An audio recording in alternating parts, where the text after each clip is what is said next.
ان کے پروٹوکول نے مجھے بڑا تنگ کیا ہوا تھا۔ صاحب بزی ہے، صاحب میٹنگ میں۔ آج صاحب بالکل اکیلے ہیں اور کوئی پروٹوکول نہیں ہے۔ یہ کیا ہو گیا آپ کو؟ آپ تو جج تھے، آپ کا دبدبا تھا، جیسے چاہتے تھے قلم چلا دیتے تھے، ہیں؟ آپ ایسے ہو گئے؟ آپ اتنے تنہا ہو گئے؟ آپ اتنے اکیلے ہو گئے؟ یہ کیوں؟ آپ یہاں پہ بھی جج ہی ہے نا صاحب؟ صاحب یاد ہے میں وہی ہوں جس کی بائک چوری ہو گئی تھی۔ میں آیا تھا آپ کے آفس کے باہر 6 گھنٹے کھڑا تھا، مگر آپ کے پروٹوکول والے تو مجھے اندر آنے ہی نہیں دے رہے تھے۔ وہ کہہ رہے تھے صاحب بزی ہے۔ تو آپ یہاں پہ بھی ڈی ایس پی ہے کیا؟ اب آپ ڈی ایس پی نہیں ہے؟ اب آپ کے گارڈ مجھے روکیں گے تو نہیں؟ کوئی مجھے دھکے دے کے باہر تو نہیں نکالے گا؟ ہیں؟ میری بے عزتی تو نہیں ہوگی یہاں پہ؟ آپ تو وہی صاحب ہے نا جس کا لاہور میں الگ بنگلہ تھا، کراچی میں الگ، اسلام آباد میں الگ، اور آپ کی فیملی یو کے میں رہتی تھی۔ مگر آج کل آپ اتنی چھوٹی جگہ میں رہ رہے، تو لوگ کیا کہیں گے؟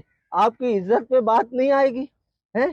آپ یہاں بھی تو بہت بڑے، آپ تو اتنے بڑے بلڈر تھے، آپ کا تو اتنا نام تھا، آپ تو ساری چیزیں بنا بنا کے لوگوں کو بیچتے تھے اور اس کے بعد اس کی ڈبل فائل نکل آتی تھی۔ تو کیا یہاں پہ بھی کوئی ڈبل فائل ہے؟ یہاں پہ بھی آپ بلڈر ہیں؟ ارے صاحب آپ تو ہر چیز برانڈڈ پہنتے تھے، ہیں؟ جوتے بھی برانڈڈ، بنیان بھی برانڈڈ، کپڑے بھی برانڈڈ ہیں۔ تو کیا یہاں پہ بھی ساری چیزیں برانڈڈ ہیں؟ اچھا یہ بتائیں، یہ جو آپ نے یہاں لگوائے ہوئے ہیں یہ کچھ پودے، کیا یہ بھی برانڈڈ ہے؟ ارے یہاں تو مجھے نہ ڈی ایس پی مل رہا ہے، نہ مجھے جج مل رہا ہے، نہ مجھے برانڈڈ والے مل رہے ہیں، نہ مجھے بلڈر مل رہے۔